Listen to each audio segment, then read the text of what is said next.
Gracias por estar con nosotros aquí en Diálogo de Impacto. Obviamente el tema político nos preocupa y preocupa a los diferentes sectores. Justamente estamos ya en contra del reloj en las elecciones generales y todavía el clima de inestabilidad política la siguen generando los partidos políticos.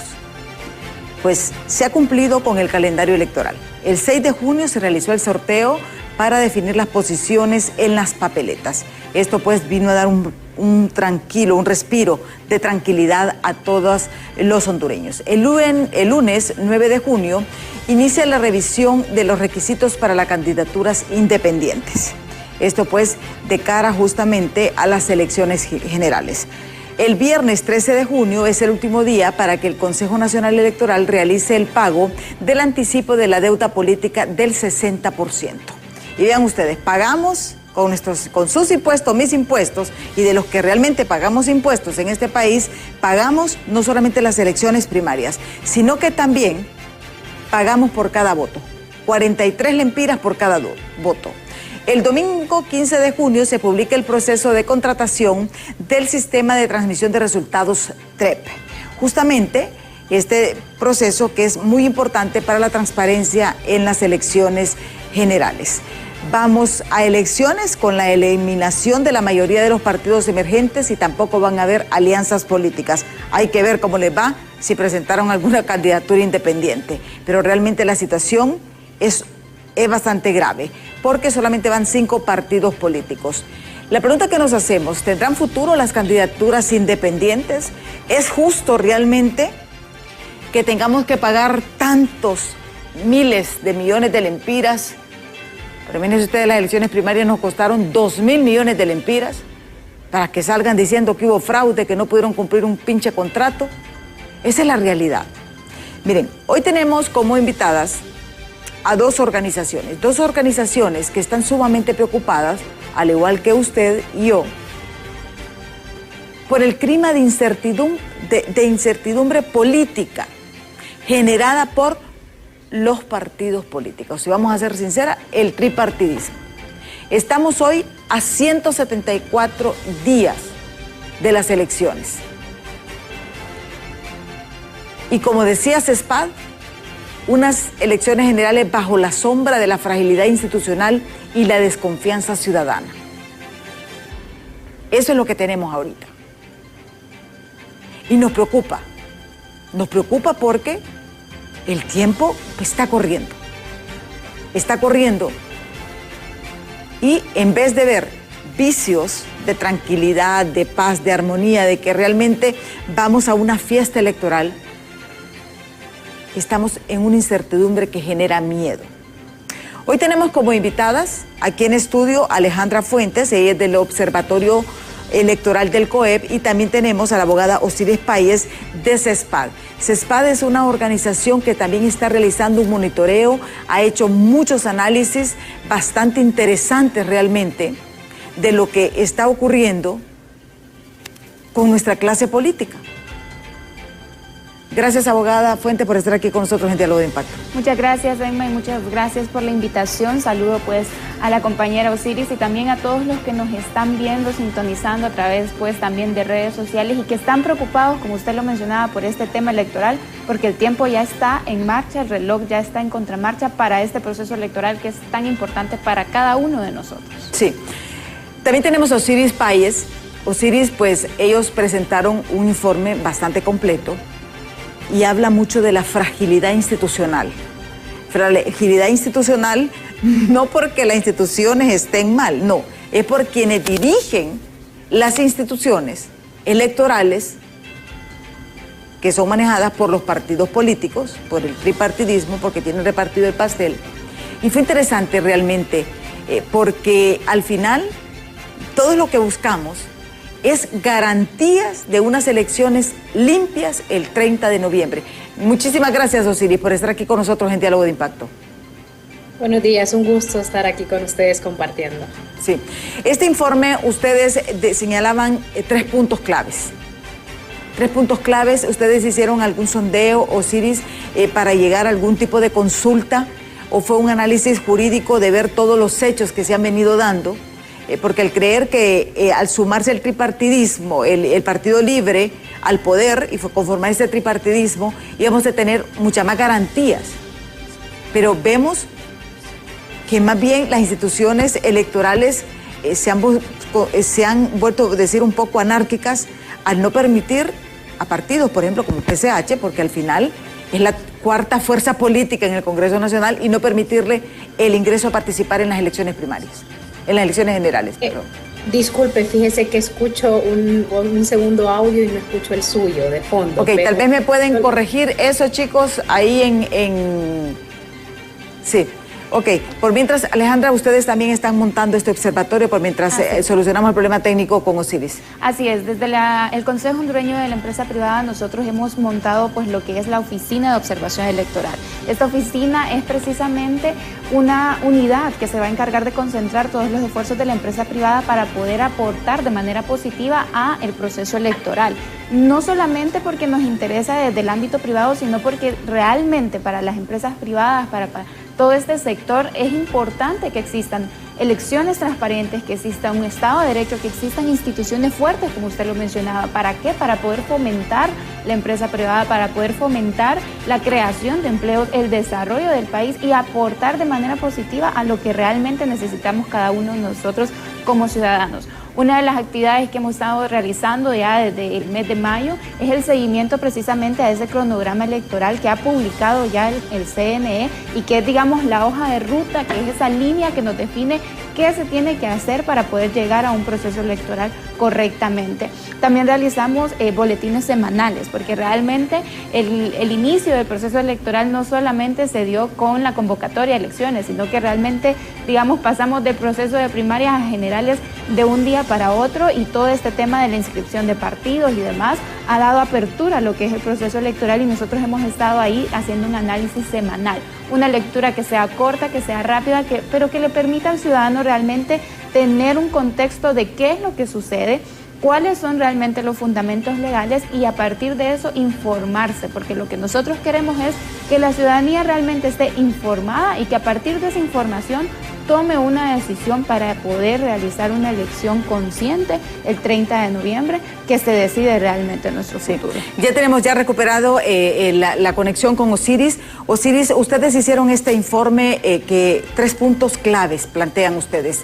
¿Ustedes esto lo hicieron en base a análisis genérico o hicieron algún tipo de consulta? ¿Cómo hicieron ustedes este análisis donde ustedes son puntuales? ¿Fragilidad institucional? Yo creo que eso es lo que nos tiene la desconfianza de la ciudadanía y la confrontación política, que si vemos son factores externos si tuviéramos una institución eminentemente técnica. Gracias, Emma. Primero creo que voy a responder a la primera pregunta que escuché medianamente ahí, y es ¿cómo construimos este ejercicio de monitoreo? Pues decir de que del CESPAD, desde septiembre del año pasado venimos realizando este ejercicio de monitoreo riguroso, basado en evidencia, y con lo que construimos alrededor de todos los hechos noticiosos que pues efectivamente publican los medios de comunicación, que sin duda alguna pues juegan un elemento muy importante para este monitoreo. Otro de los insumos que son necesarios y de los que parte este monitoreo es el seguimiento riguroso a la institucionalidad electoral en su conjunto. Hablamos del Consejo Nacional Electoral, del Registro Nacional de las Personas, de la Unidad de Política Limpia y del Tribunal Superior de Cuentas. Pero ¿a base de qué nace este monitoreo y por qué? ¿Cuáles son los principios importantes en los que nosotros estamos sosteniendo para este monitoreo? En primer momento, puedes decir que este monitoreo parte de los principios o de los estándares internacionales que se espera y que se demanda en un proceso democrático. Y uno de los primeros en los que no hemos quitado pues, el dedo del renglón es la existencia de una autoridad, de un Consejo Nacional Electoral que actúe de manera independiente, de manera responsable y eficaz, que es uno de los puntos que más ha sido cuestionado a lo largo de este monitoreo. Otro principio muy importante del cual basamos este monitoreo es la plena exigencia de libertades democráticas. Hablemos de la libertad de asociación, la libertad de circulación, que por eso nosotros también en el monitoreo hemos venido haciendo una crítica constante sobre la vigencia del estado de excepción, ya que pone en riesgo este estándar internacional en un proceso democrático. Otro de los principios sobre los que se sustenta también es la información que debe tener el electorado, que deben tener los candidatos y los partidos políticos para que conozcan mínimamente las reglas sobre las cuales se va a desarrollar este juego democrático, ¿no? Y finalmente, pues, que es uno de los estándares que incluimos también, es la existencia de un ambiente libre de violencia, un ambiente libre de intimidación y de amenazas, para que los partidos políticos y los candidatos pues se sientan en esa plena libertad. Y es justamente este monitoreo que nosotros hacemos, contiene ese elemento que son los principios, los 4 principios grandes que son en cuanto a la institucionalidad electoral, y el segundo elemento que es la violencia electoral en su conjunto analizada, ¿verdad? Sí. A partir de los discursos de odio, cómo estos van incrementando y cuando la violencia se materializa como tal. Entonces, estos son los principios por los cuales nosotros hacemos esta vigilancia y sobre los cuales descansa cualquier análisis que nosotros formulamos, tanto en los boletines, que los boletines los formulamos a partir del monitoreo preelectoral, que concluyó con las elecciones de marzo. Y ya a partir de ahora, como la información es más rica, hay más información en torno al proceso de las generales, nosotros vamos a estar generando pues informes. Y sí, justamente el que usted está hablando, pues fue el primero, que fue el resultado de las primarias, pero de cara a los riesgos si no se subsanan para las generales. Sí. Ahora bien, a ustedes como Observatorio Electoral del Consejo Hondureño de la Empresa Privada, ¿qué les preocupa en estos momentos? Porque ustedes también tienen indicadores, así como CESPAD, y yo creo que al final coincidimos todos, tal vez la terminología, tal vez el enfoque, pero al final yo creo que el 9 de marzo nos quedó ese mal sabor. 2.000 millones de lempiras. Y ahí culpables son todos, porque ahí no vamos a decir, ahí culpables son absolutamente todos, desde el Congreso Nacional que no aprobaron el presupuesto a tiempo, desde tantas cosas, ¿verdad? ¿Ustedes también coinciden en estos puntos, en estos 3 puntos de CESPAD que son los icónicos, podemos decir? Bueno, sin duda, como usted lo menciona, todos coincidimos en que son varios los factores que realmente preocupan para este proceso electoral. Uno de ellos, en efecto, es el tema del presupuesto electoral, que si bien pues ya el Congreso Nacional lo aprobó, existe todavía esta situación que es bastante preocupante con la ratificación del acta. Y aparte de eso, pues la cantidad de dinero, y usted lo mencionaba, Emma, para este proceso electoral, para este año de procesos electorales en 2025, Honduras habrá gastado 3.790 millones de lempiras. 3.790 millones de lempiras.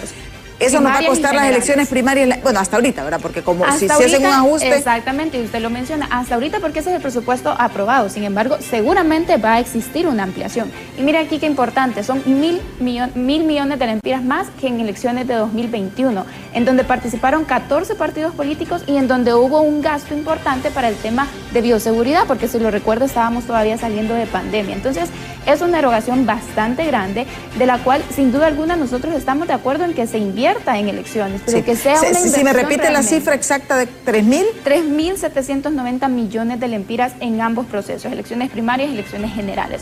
Es una cifra bastante grande que si es bien utilizada, realmente no tenemos problema con eso, más bien lo, digamos, fomentamos. Sin embargo, si no hay una rendición de cuentas, si no hay un verdadero uso correcto de ese dinero y donde vemos procesos electorales en los cuales falla el transporte, en los cuales fallan las contrataciones, realmente eso es preocupante, porque ese dinero se puede invertir en tantos problemas que tiene el país, salud, educación, seguridad, etcétera, que realmente es lamentable que veamos un gasto tan grande que no sepamos cómo se va a hacer ese gasto y que al final los resultados de las elecciones traigan más confrontación, más violencia política, más problemas y no dejen conforme a la ciudadanía con la decisión que se ha tomado. Entonces realmente preocupa, el tema de violencia política también es preocupante para nosotros, este discurso de dividir, de polarizar y no de tener una unidad, de que sea una fiesta patria ¿Cómo nos gustaría a nosotros tener un 30 de noviembre en el cual vayamos a elecciones y que la gente vaya sin miedo, que pueda dar un voto sin miedo? Pero realmente ahorita la pregunta es ¿cuántos van a ir a votar porque tienen miedo? Porque tienen miedo de qué suceda en las urnas, porque tienen miedo de que los vean porque son empleados y que los vean votar por alguna persona en específico. Entonces realmente nos preocupa el tema del presupuesto, nos preocupa el tema de la violencia política y nos preocupa de sobremanera la fragilidad institucional que existe no solamente en el CNE, sino como lo decían, en todas las instituciones que forman parte o que de alguna manera tienen alguna actuación dentro de este proceso. Sí. Y si vemos, Osiris, en la parte de violencia política, tú planteabas algo interesante, el estado de excepción. Para mucha gente, solo es un estado de excepción, pero tiene muchas aristas realmente al momento de ejercer el sufragio. O sea, me encantaría, por ejemplo, de que la policía interviniera como antes se hacía, porque hay que decirlo. Antes, las maletas electorales llegaban hasta una semana antes a ese centro de votación.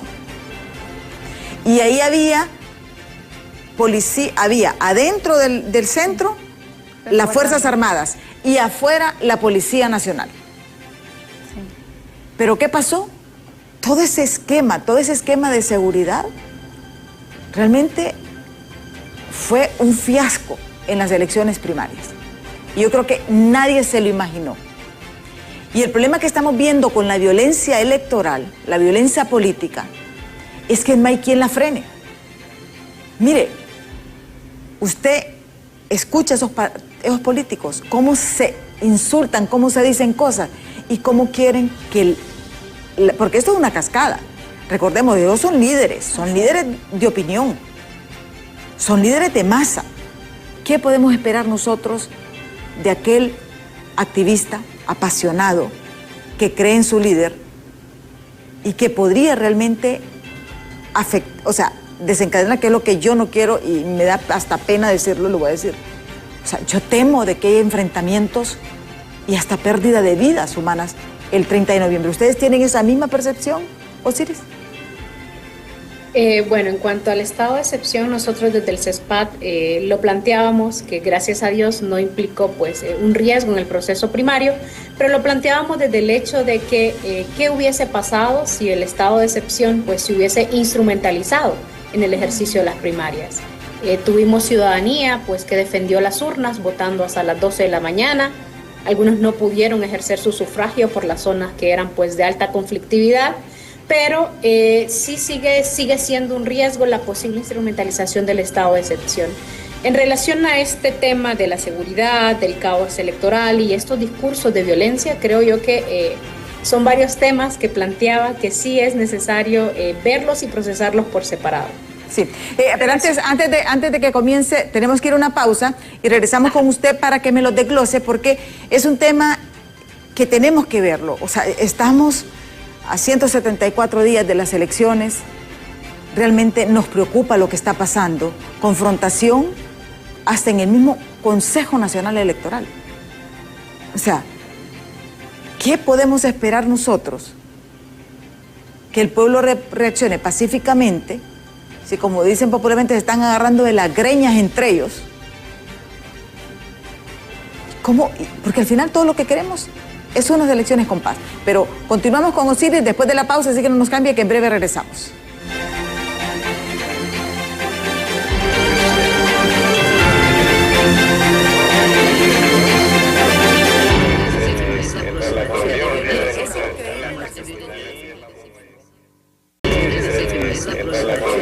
Las elecciones aquí en Honduras nos cuestan 3.790 millones de lempiras hasta este momento, tanto generales como primarias. Van a costar un poquito más porque siempre tienen que hacer un reajuste al presupuesto. Este es un dato que nos revela justamente el Observatorio Electoral del COEL. Hablábamos con Osiris y Osiris planteaba varios puntos. La fragilidad institucional, la desconfianza, la violencia política. Porque esto sí nos preocupa, porque el nivel de polarización en las altas esferas son terribles. Insultos, empujones, si se encuentran se agarran a trompadas. O sea, una cosa espantosa. ¿Cómo lo visualizan ustedes? desde CESPAD? Bueno, en relación a los puntos que usted planteaba sobre el Consejo Nacional Electoral, es un hecho, hay que decirlo. Tenemos un Consejo Nacional Electoral pues altamente fragmentado, que a pesar, esta fragmentación se da pues, se deriva del caos electoral, de lo que pasó el 9 de marzo, en términos de asumir responsabilidades, qué pasó, quién estaba liderando, qué pasó con los procesos de contratación. Y por eso nosotros hemos venido insistiendo desde el CESPAD que es necesario, es urgente que el Consejo Nacional Electoral retome su carácter colegiado, tome sus decisiones, porque a partir de este órgano que es el árbitro de dirigir las elecciones, es que nacen estos discursos de polarización. Cada uno con su vocería individual, pues solo genera un ambiente de incertidumbre que es muy pernicioso y tiende mucho a polarizar. Y hay que decirlo también que pues esta polarización, estas negociaciones, estas rupturas surgen a partir de cómo se dan estos procesos de elección de nombramiento de altos funcionarios públicos. Nosotros que hemos pues dado seguimiento a los procesos de nombramiento de altos funcionarios públicos en general y en su conjunto, pues sabemos cómo estos procesos no están basados en meritocracia, sino que si usted tiene pues un padrino que le represente o un partido nacional detrás de pues efectivamente va a ser seleccionado, pero si carece de esto, a pesar de tener una idoneidad, a pesar de tener una meritocracia y una trayectoria que le acompañe, pues difícilmente se puede aspirar o llegar incluso a estos cargos. Y esta representatividad no es que nosotros como CESPAD lo estemos diciendo, sino que lo vemos dentro de los partidos políticos que dicen, no, mi consejero dice esto, nosotros le respaldamos, y vemos cómo los consejeros a su misma vez pues hablan y dicen en representación de qué partido se encuentran. En otro país o en otra democracia, pues sin duda este tipo de aclaraciones genera espanto en algunas de las ocasiones, porque se supone que deberíamos de estar ante un órgano independiente que no represente intereses político-partidarios. Esto lo vemos, por ejemplo, en el caso de los pequeños partidos que no tienen representación ante el Consejo Nacional Electoral. Sus demandas, sus peticiones no son recibidas con la misma, no son tramitadas con la misma facilidad de otros partidos, y sus peticiones incluso pues no son resueltas en el mayor corto plazo. Por eso es necesario que el Consejo Nacional Electoral, insistimos, retome el carácter colegiado, elimine vocerías independientes y promuevan pues discursos altamente democráticos. En las democracias los disensos son necesarios, pero también la forma en la que se procesan es importante. ¿Y por qué esto es importante? Porque a partir del Consejo Nacional Electoral, los discursos que se mantienen es cuando incrementan pues esta polarización. Sin duda alguna, el tema de violencia electoral es un tema que nosotros lo planteamos dentro del informe, ya que dentro del ejercicio que hemos venido haciendo hemos registrado más de 15 ataques en temas de violencia electoral. Pero aquí hay un elemento muy importante en temas de violencia y por qué esta podría persistir o por qué esta podría extenderse.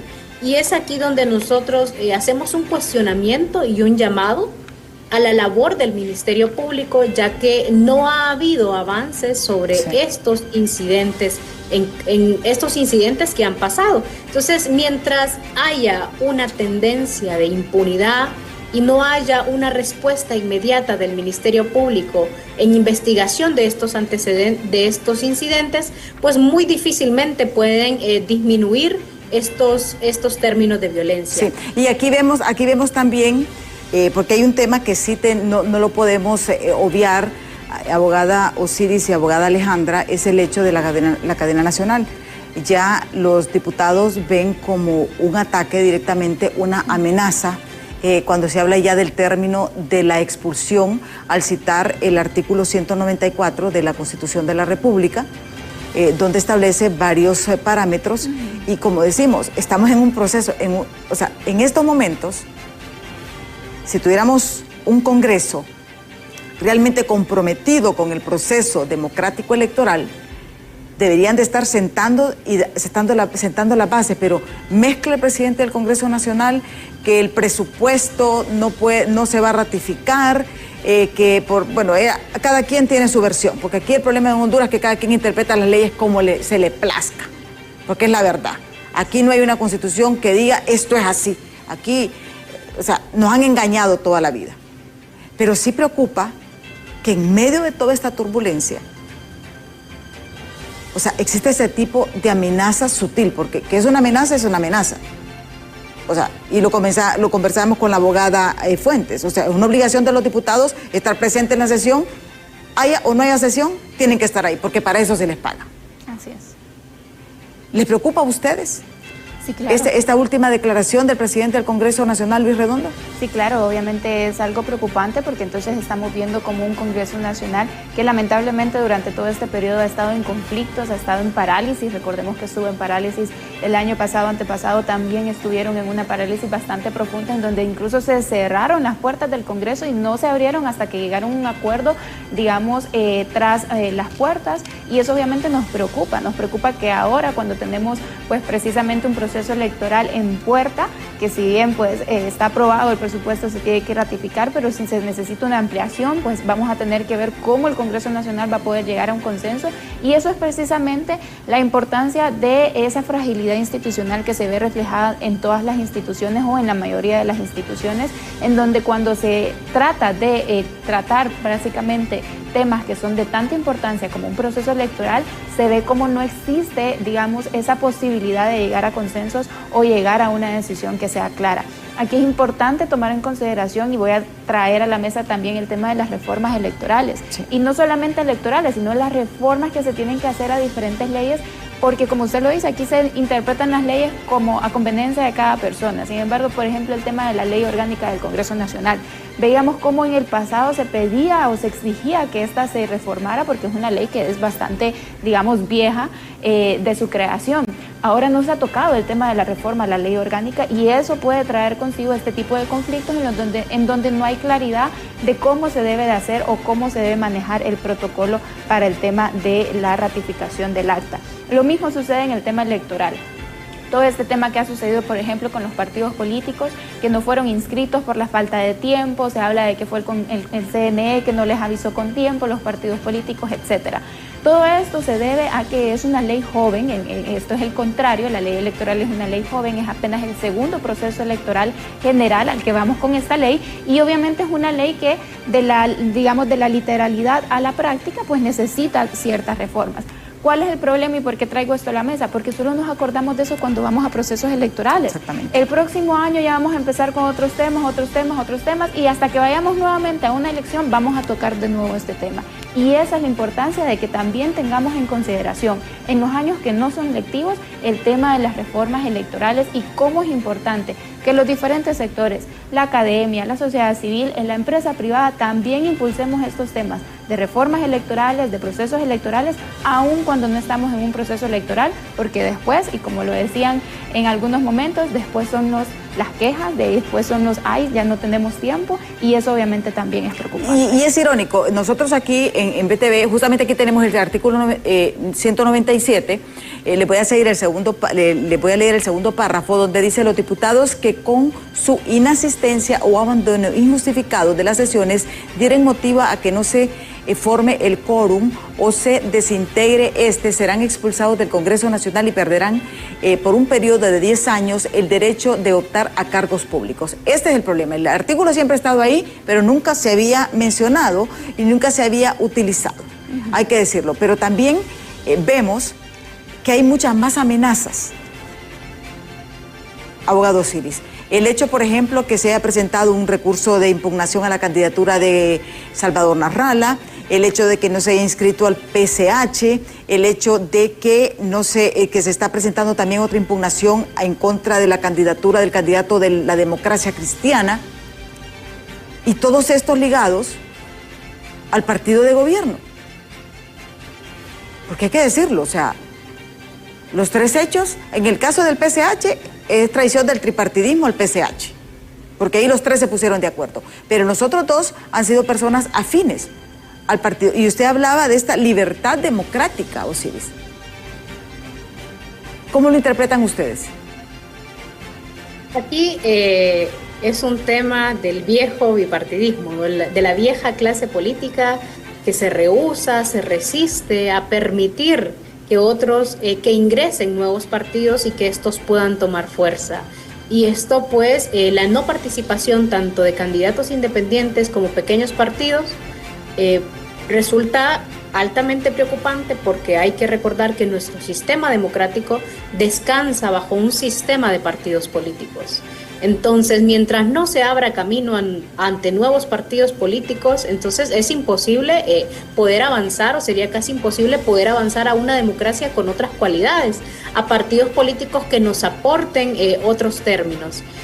Sobre esto que mencionó pues el día de ayer, que están pasando ahorita en pantalla, sobre el presidente del Congreso Nacional, es importante decir que, pues, si bien es cierto, es un artículo que no había trascendido, pero que está siempre en la Constitución, estos procesos de sanciones, desde el punto de vista nuestro institucional, estos procesos no podrían aplicarse porque no hay un proceso regulado. Cuando nos vamos a la Ley Orgánica del Poder Legislativo, pues establece una serie de cuáles son las atribuciones del presidente del Congreso Nacional, establece cierto tipo de sanciones, el proceso parlamentario, pero aún así esta ley es muy vaga. La Ley Orgánica del Poder Legislativo es muy vaga, no contiene y no está normado cómo debería hacerse este proceso de sanción. Entonces consideramos de que el pretender aplicar un proceso sancionatorio que no está regulado, pues es a todas las luces que lo queramos ver,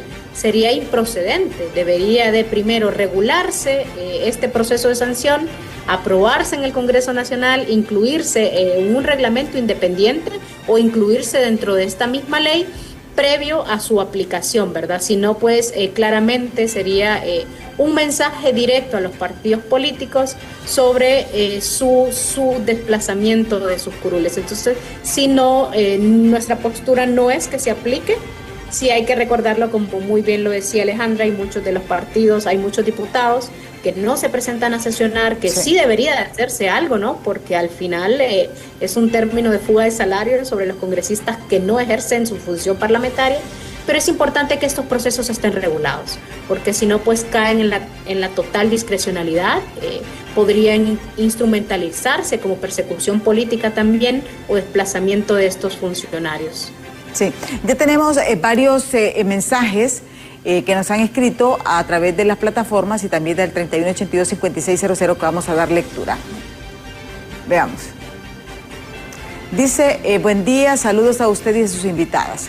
Tiene cara dura moral el COEP para vertir opiniones en la problemática nacional. Cualquier tema le queda grande. Ellos son los que no quieren pagar impuestos. Ellos son los que lo dieron el golpe de Estado. Ellos son los que quitan y ponen presidentes. Ellos son los que han manipulado y se han aliado con las cúpulas oscuras de la política corrupta de este país.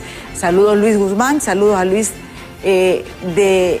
pues este es lo que nos dice. ¿Algún comentario, abogada? No, realmente, bueno, es la opinión de cada uno de los televidentes y eso es respetable para nosotros. Sin embargo, pues mencionar que desde el Consejo Hondureño de la Empresa Privada estamos interesados en estos procesos electorales, no solamente porque es un deber ciudadano por cada uno de nosotros interesarnos, sino porque también es parte de lo que queremos promover, un Estado sólido, una institucionalidad sólida, un país en donde no haya esa fragilidad o esa inseguridad jurídica, en donde las empresas, no solamente las grandes empresas, las empresas en general, empresas pequeñas, medianas, puedan desarrollarse sin tener ningún problema y fomentar o hacer crecer también, digamos, el tema del trabajo o el tema de los empleos. Realmente desde la empresa privada, y nosotros lo publicábamos en algún momento, es el 85% de los empleos que se desarrollan y eso realmente es un aporte que nosotros queremos seguir manteniendo y que para eso estamos tratando de incidir de manera positiva en los procesos electorales. Y realmente pues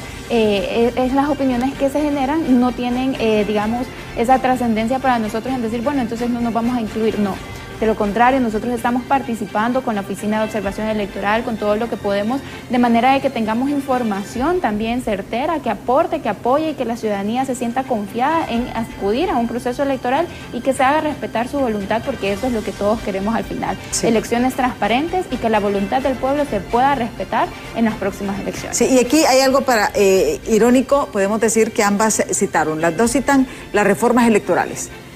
Y yo en las elecciones primarias hasta hacía chiste con los diputados, ¿verdad? Irónicamente, los que más las votaciones más cuestionadas es a nivel de la planilla de diputados. Y no hacen las reformas. Entonces, no les vale quejarse. Ni hay razón que les da cuando no salen. Hasta se ríe el abogado Osiris. Es que le voy a ser muy honesta en ese punto. Fíjese que nosotros como CESPAD tenemos una política que cualquier espacio de incidencia, por muy pequeño que sea, nosotros lo aprovechamos. Ajá. Y nosotros el año pasado presentamos una propuesta de reformas electorales a la Comisión de Asuntos Electorales del Congreso Nacional.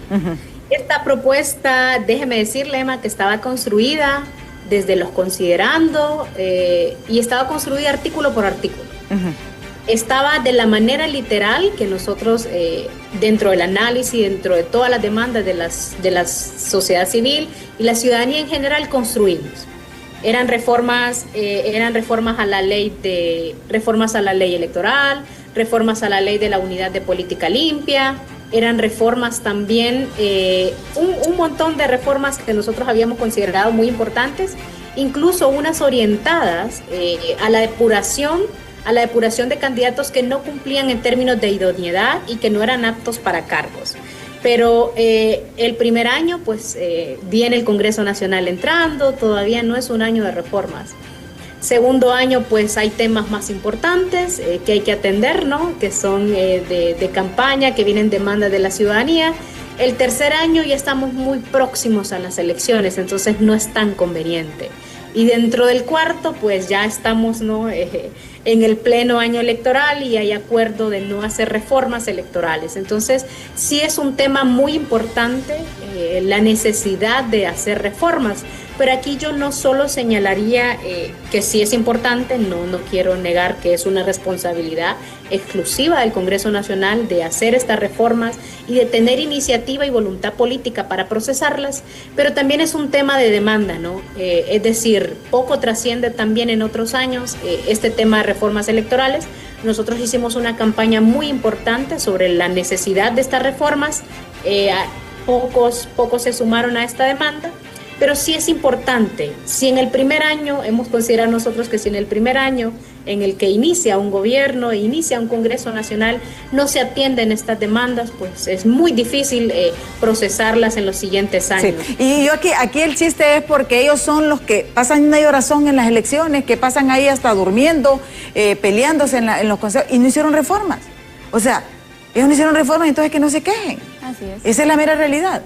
Y yo creo que todo este ejercicio sirve de experiencia, porque hasta que no les afecta, no se quejan. Pero ahí vimos. Y ahorita, por ejemplo, los goles que metieron ciertos movimientos en los partidos políticos, los dejaron, como dicen, silbando en la loma, literalmente. Y esa es la realidad, tenemos más mensajes, vamos a leerlo. Dice: la deuda política es una manera elegante y cruel de robarle al pueblo. Ningún partido político trae ideas de cómo desarrollar el país. Solo tienen inteligencia para robar y cómo dejar un país en ruinas. Esto es lo que nos dice el otro televidente. Vamos, hay gente que es comunista con lo ajeno, dice, capitalista con lo de ellos. Los capitalistas dicen: todos seremos ricos, dice, y los comunistas dicen: no deben haber ricos. Pero los socialdemócratas decimos: no deben haber pobres, saquémoslos de ahí y hagámoslos clase media. Creemos que en la propiedad privada con responsabilidad tributaria, empleos dignos, pondremos reformas electorales para las libertades ciudadanas y democráticas. Y hay que solo devolverlo, ¿verdad? De retomarnos realmente al principio de libertad, lo que planteaba Osiris, lo que planteaba Alejandra. O sea, enmarcarnos realmente en que queremos fortalecer. Su mensaje, Osiris, a esta clase política, porque estamos a tiempo, creo yo, de llevar la fiesta en paz. Porque si esto se torna, o sea, hoy, la sesión del Congreso, solo tenemos dos escenarios. O se ponen de acuerdo o va a ser una batalla campal. Hoy ni les extraña que metan hasta policías ahí adentro del hemiciclo. ¿Cuál es el mensaje que usted le daría? Al Congreso Nacional, pues que haga uso correcto en términos de interpretación de la Constitución, según corresponde, ¿no? Evite aplicar sanciones sobre procesos que no están regulados, porque podrían quedar enmarcados en una persecución política y marcar otra profunda crisis, una profunda crisis más. en lo interno del Congreso Nacional, al Consejo Nacional Electoral, pues que tenga la altura del proceso democrático que está demandando la ciudadanía en este contexto altamente polarizado, y que elimine sus discursos individuales, retome una vocería única y retome el órgano colegiado como es. Y la ciudadanía pues mantenerse vigilante de este proceso, hacer uso de todas las herramientas que el Consejo Nacional Electoral está poniendo a su disposición, que hay que decirlo, hay aspectos positivos también, como lo es el nuevo sistema para la verificación de censo, en el que usted puede procesar su denuncia de manera automática. Es un aspecto altamente positivo para hacer un proceso de depurado del censo nacional, que era un tema muy controversial en cuanto a quiénes votaban y quiénes estaban, si eran muertos votantes o gente que no estaba dentro de los límites. Es un aspecto muy positivo que va a marcar un elemento importante para la depuración del censo. Entonces, que haga uso de todas esas herramientas, pero sobre todo que haga un voto informado, ¿no? Que vea por quiénes va a votar, cuáles de sus demandas como ciudadano fueron canalizadas, fueron procesadas y fueron de interés, qué partidos políticos sí la procesó, qué candidato de manera independiente pues sí la procesó, y votar por aquellos, ¿no?, que tienen, que no solo tienen un discurso, sino que también han mostrado una voluntad de tener cambios importantes que le apuesten a la desigualdad de este país, cambios importantes en términos de justicia y de atender esas demandas ciudadanas que históricamente pues han sido relegadas. Sí. Abogada Alejandra, casi estamos finalizando el programa. ¿Cuál es su mensaje igual a la clase política y también a la ciudadanía? Porque yo creo que hay algo que nos da respiro a nosotros, es que organizaciones como CESPAD, instituciones como COEP, están llevando este observatorio electoral. Y eso es bueno porque tenemos diferentes puntos de vista, pero todos tenemos un solo objetivo: elecciones transparentes. Así es, y bueno, precisamente bajo esa línea me sumo a lo que ya mencionaba Osiris y hacer ese llamado especial a la ciudadanía, de que realmente participen en estos procesos, no solamente porque es un derecho, sino porque también es un deber, y que realmente a partir de un voto masivo es de donde nosotros podemos empezar a jalar para unas elecciones transparentes. Si no vamos a votar, si nosotros no somos los que ejercemos nuestra democracia, nuestra voluntad, realmente alguien lo va a hacer por nosotros, y eso realmente es más preocupante. Entonces, hago ese mismo llamado: salgamos todos a votar, vamos a elecciones, mantengámonos vigilantes, sumémonos a las diferentes iniciativas que ya están desde sociedad civil, desde la empresa privada, desde organizaciones juveniles, incluso que están generando iniciativas para poder involucrarse en el proceso como observadores, como digamos vigilantes de este proceso. Sumémonos como ciudadanía para poder tener un proceso participativo y que realmente al final se respete nuestra voluntad como pueblo hondureño. A las autoridades y a la clase política en general, pues decirles que realmente hay instituciones que los están vigilando, que los están viendo, que quieren apoyar, pero solamente si este apoyo se convierte en realmente un proceso transparente y un proceso que respete la voluntad del pueblo. Entonces, mantengámonos realmente en una cordura, en un llamado al voto que sea pacífico, que no traiga más conflictividad y que realmente pues vaya acorde a lo que la ciudadanía realmente necesita en este momento tan importante del país. Bueno, nosotros aquí vamos a estar al pendiente tanto de las observaciones, de las investigaciones, de los pronunciamientos, tanto de CESPAD como del Observatorio Electoral del COEP, porque consideramos que es muy importante estar informados. Lo que plantea Osiris, eso es bien importante. Hemos avanzado técnicamente, podemos decir, hemos avanzado técnicamente. Lamentablemente, en la parte de diálogo político es lo que hemos retrocedido. Están a tiempo. Vamos a estar nosotros al pendiente a través de los noticieros Impacto, llevando paso a paso todos los detalles de lo que está ocurriendo. Muchísimas gracias, Osiris. Muchísimas gracias, abogada Alejandra, por haber acompañado a nosotros. Ya está Ani con toda la información del momento en Hola Honduras. Yo soy Oscar, les espero mañana en punto de las 7 de la mañana aquí en Diálogo de Impacto. Hasta mañana.